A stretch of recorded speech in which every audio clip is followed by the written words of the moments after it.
We're dealing with the archaeological reality, we're dealing with a story which has grown up, and then we're dealing with the Romans' capacity to put that story onto the monuments that they themselves see.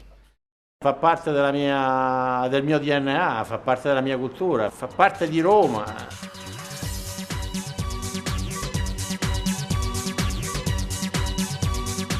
As a child, you would hear myths being told by your nurse or your mother or your grandfather. Greek myths were something which people experienced from the cradle to the grave.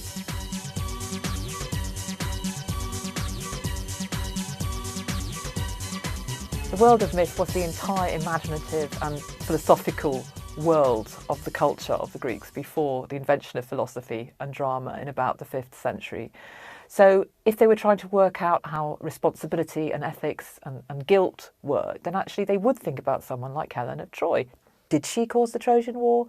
Or was it the gods who caused the Trojan War? Or was it maybe the Greeks being very keen on expanding an empire? You know, they bashed through basic problems of ethics by thinking about myth.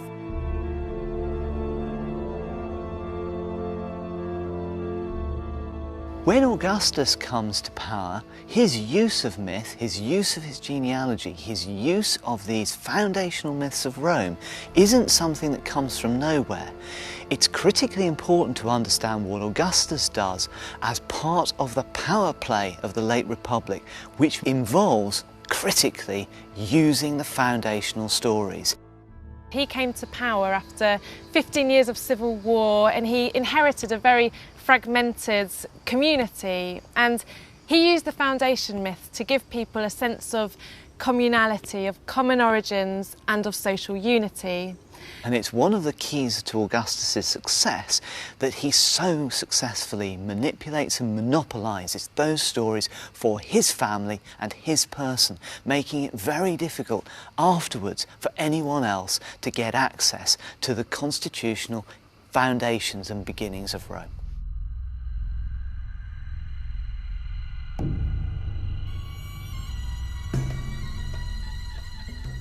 Travelling groups of actors took these plays across the entire world, and everybody absolutely loved it.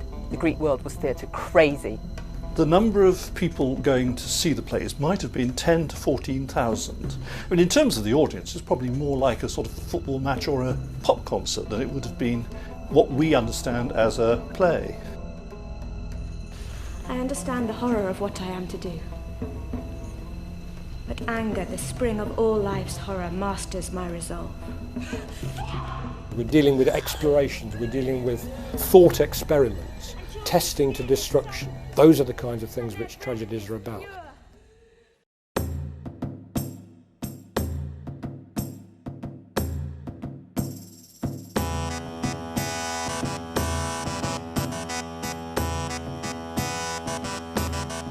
Ovid manuscripts were produced at lots of different levels for lots of different kinds of consumer. This is an aristocratic one.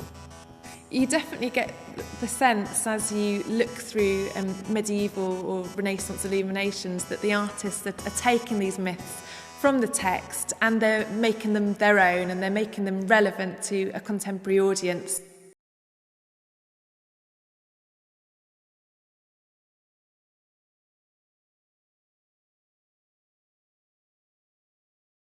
Is that they are extraordinarily dramatic, and you have a wonderful confluence, I think, of two different things.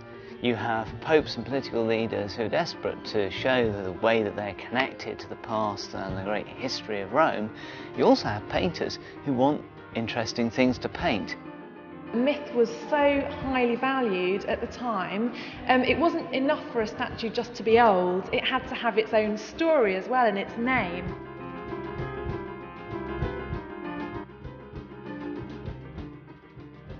We're talking about the myth of Pygmalion, which Ovid tells in Book 10 of his epic poem, The Metamorphoses.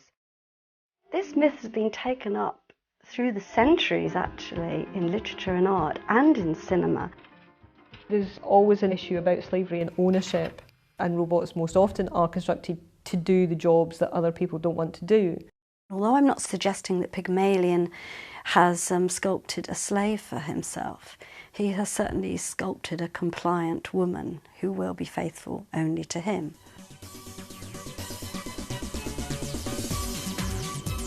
Io credo che la mitologia esista ancora, non la dobbiamo perdere, altrimenti rischiamo di perdere la nostra identità.